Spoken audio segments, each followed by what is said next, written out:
Welcome to Wednesday Wisdom.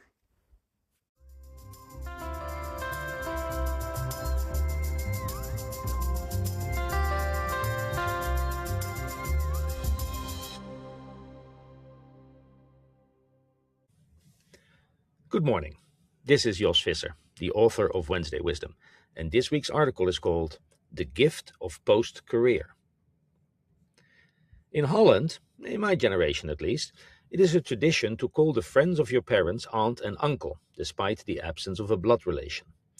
One day, a few years ago, I was talking to Aunt Jenny, who lives around the corner from my parents and my real aunt and uncle in Els Poblets, Spain. "How are you doing, Aunt Jenny?" I asked her. "I heard you went to a new dentist. How did that go?"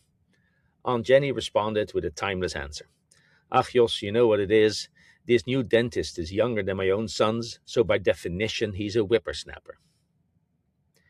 In this year of our Lord 2026, both the lovely Mrs. Wednesday Wisdom and I are reaching an age that is a nice round number and that is more commonly associated with retirement and being grandparents than with a thriving career in tech.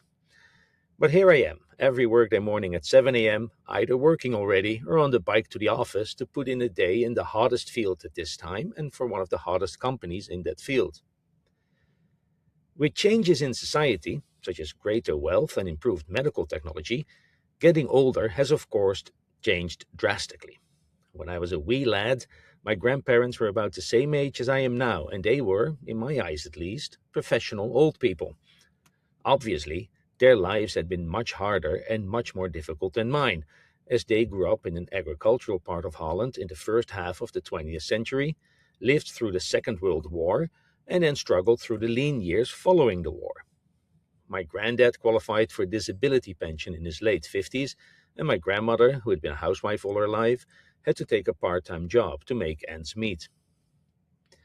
Compared to my grandparents, my life has been incredibly easy, and rather than worrying about how to make it to Social Security, I am worrying about how to train for Bay to Breakers after my dismal performance during the Detroit Turkey Trot. And I'm also worrying whether the stress I experience at work will influence my blood pressure readings during my pilot's third-class medical exam. These are also worries, but as the Germans say, "Deine Sorgen möchte ich haben," which translates to, "I would like to have your worries." Things do change though as you get older, and one of the things to plan for is how to glide from your career into your retirement by means of a post-career. For most of your working life, you tend to be chasing the next big thing, be it your next job, your next promotion, a bigger project, or some other quantum leap. Your post-career starts when you are still working, but you no longer care about any of this, as you're just doing the job you're doing without any hopes, dreams, or ambitions.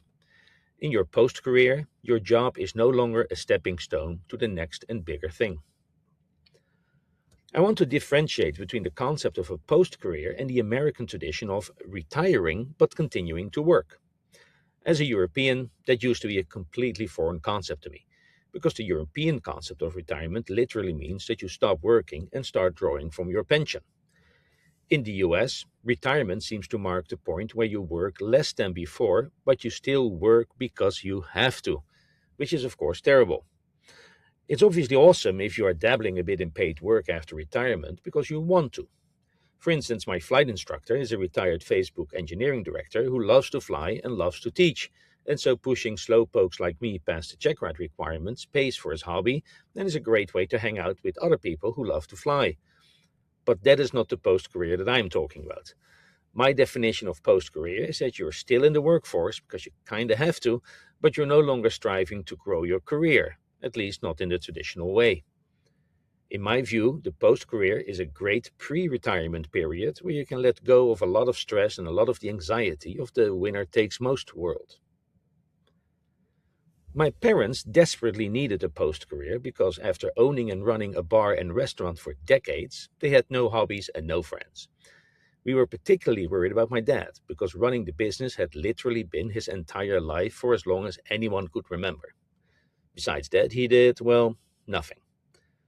One day, my parents called my brother and me, we were both still living at home, into the living room for a chat, and they announced that they were moving to Zealand. That is Old Zealand, by the way, which is the one that makes the other one new. and it was not their intention that we would move with them. Can Patrick and I stay here? I asked. Sure thing, they said, and so everyone was happy. My parents moved out, creating some distance between themselves and the business, and my brother and I stayed put, because living in a bar and restaurant is awesome, especially if your parents are no longer there. After moving out, they started working less and less until eventually they sold the business and retired to Spain. I realized I was post-career when, more than a year ago, I was having my first one-on-one with my new manager, who also happened to be new at the company. During that meeting, he told me that he hadn't had time yet to study the career development opportunities and processes at our company, so could I please give him some time to get that together? Oh, that's easy, I answered. I don't care about any of that anymore. I don't want to get promoted, and I don't need a fancy new job title. I'll just do whatever you and the company need me to do. He was very grateful for that answer. I slipped into post-career mode almost unnoticeably. I was never one for the big traditional management career, but I've been ambitious for most of my life. Even after I went back from the management to the IC track in 2010, I strove to run bigger and more complicated projects, to get promoted, and to be the Uber tech lead of a few engineering teams.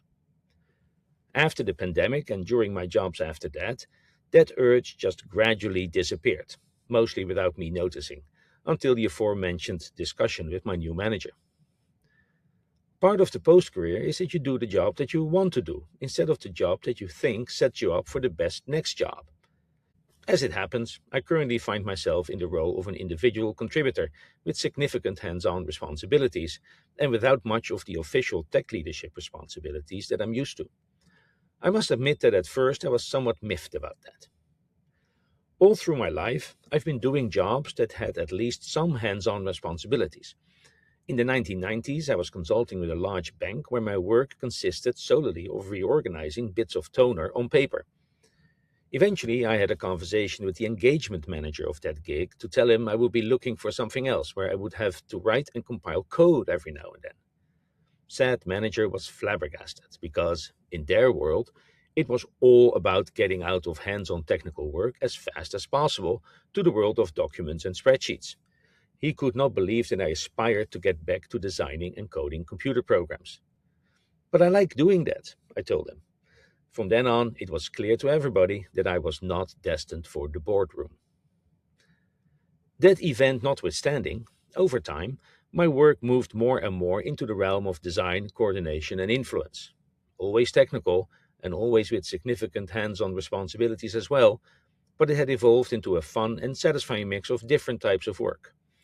As an Amazon principal engineer, my work was mostly technical leadership, though, to their credit, senior engineers who don't write code is an explicit anti-pattern that people are looking for during performance calibration.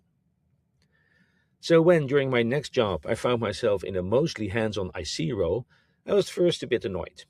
To quote Marvin, the paranoid android, "Here I am, brain the size of a planet, and they asked me to take you down to the bridge. Call that job satisfaction? Because I don't." It was fun technical work though, and gradually I leaned into it and decided that, since this was going to be my last job anyway, to give myself the gift of post-career. Your mental state is of course all about framing, and I turned my annoyance at doing only hands-on work into pride that, almost 40 years into my career, I could still do this like the best of them. Plus, I like actually building things with my bare editor, so why not enjoy that and let go of that anxiety that other and younger people are pushing ahead of me? The post-career is not about laziness when it comes to working.